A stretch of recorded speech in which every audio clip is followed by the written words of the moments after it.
Hello students. तो आज का जो हमारा टॉपिक है वो बहुत ज़्यादा इम्पोर्टेंट होने वाला है। तो इस वीडियो को लास्ट तक देखना, क्योंकि आज का हमारा टॉपिक है हरियाणा की प्रमुख झीलें और उसके नगर निगम। तो सबसे पहला क्वेश्चन ये है कि हरियाणा की सबसे बड़ी जो प्राकृतिक झील है वो कौन सी है।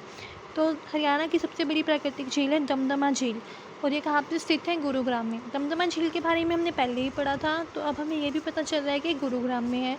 गुरुग्राम में इसके अलावा दो झील और है, जो है खलीलपुर और सुल्तानपुर झील।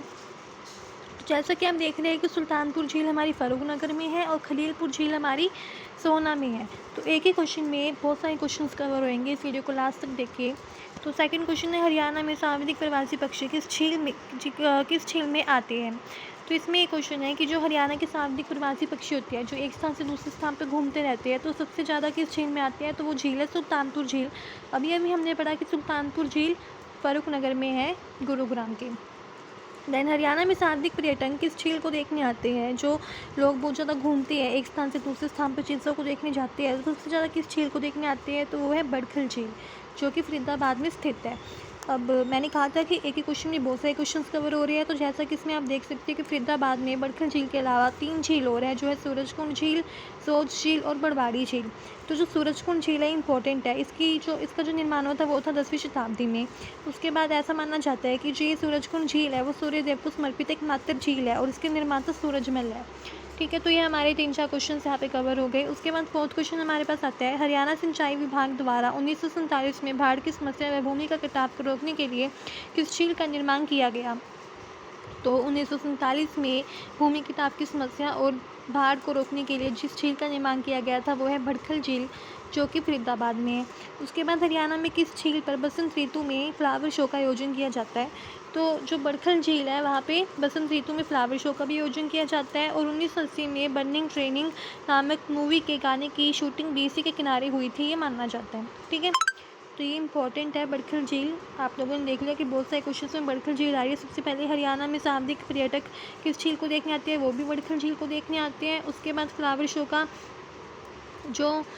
शो का आयोजन किया जाता है बसंत ऋतु में, वो भी बड़खल झील में किया जाता है। और 1980 में जो बर्निंग ट्रेन मूवी की शूटिंग हुई थी गाने की, वो भी बड़खल झील के किनारे ही हुई थी। उसके बाद हम बात करते हैं नेक्स्ट क्वेश्चन की, जो है 6th, कोटला झील हरियाणा के किस जिले में स्थित है। तो जो कोटला झील है वो है नूह में। नूह हमें पता है, हम मेवात को नूह कहते हैं। तो नूह में सगेन झील और चंदेरी झील भी है। तो कोटला झील भी हमारी किस में है? नूह में है।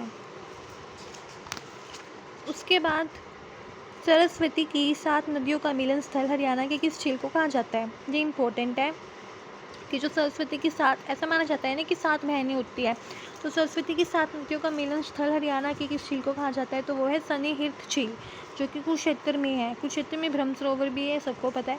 तो सन्निहित झील जो सरस्वती की 7 नदियों का मिलन स्थल कहा जाता है वो है, जो कुरुक्षेत्र में है। उसके बाद 8th क्वेश्चन है, हरियाणा की वह पवित्र झील कौन सी है जहाँ ब्रह्मा ने पृथ्वी को धारण किया था। तो ब्रह्म सरोवर झील वो झील है जहाँ पर ब्रह्मा ने पृथ्वी को धारण किया था। उसके बाद 9th क्वेश्चन, हरियाणा की किस झील को खूनी झील के नाम से जाना जाता है।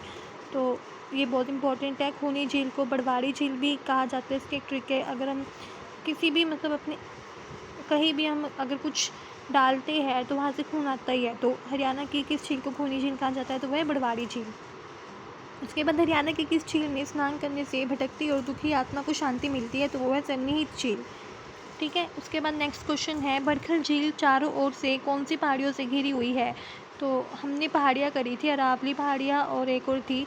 तो जो बड़खल झील है वो चारों ओर से अरावली पहाड़ियों से घिरी हुई है। उसके बाद हमारे पास नेक्स्ट क्वेश्चन आता है, हरियाणा के किस झील पर एक चिड़ियाघर भी बनाया गया है। तो तिलियार झील, जो कि रोहतक में है, वहाँ पे एक क्या बनाया गया है, चिड़ियाघर भी बनाया गया है। मोस्ट इंपॉर्टेंट क्वेश्चन है, इसे नोट कर लेना। उसके बाद नेक्स्ट क्वेश्चन है, करण झील हरियाणा के किस झील में स्थित है। तो वो हमें पता ही है किस जिले में स्थित है, सॉरी, तो वो करनाल में है।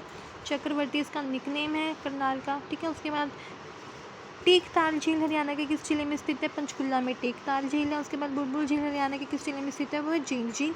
और चिल्का झील कहाँ स्थित है, उड़ीसा में। तो आज के लिए इतना ही। अगर आपको ये वीडियो अच्छी लगी हो तो वीडियो को लाइक, सब्सक्राइब एंड शेयर जरूर करना, और नोटिफिकेशन बेल दबा देना, क्योंकि मैं ऐसे बहुत सारे टॉपिक सब लेके आऊँगी डेली, और आपको सभी देखने बहुत इंपॉर्टेंट रहेंगे, बिकॉज अब बहुत इंपॉर्टेंट टॉपिक मैं करवाने वाली हूँ। So thank you for watching.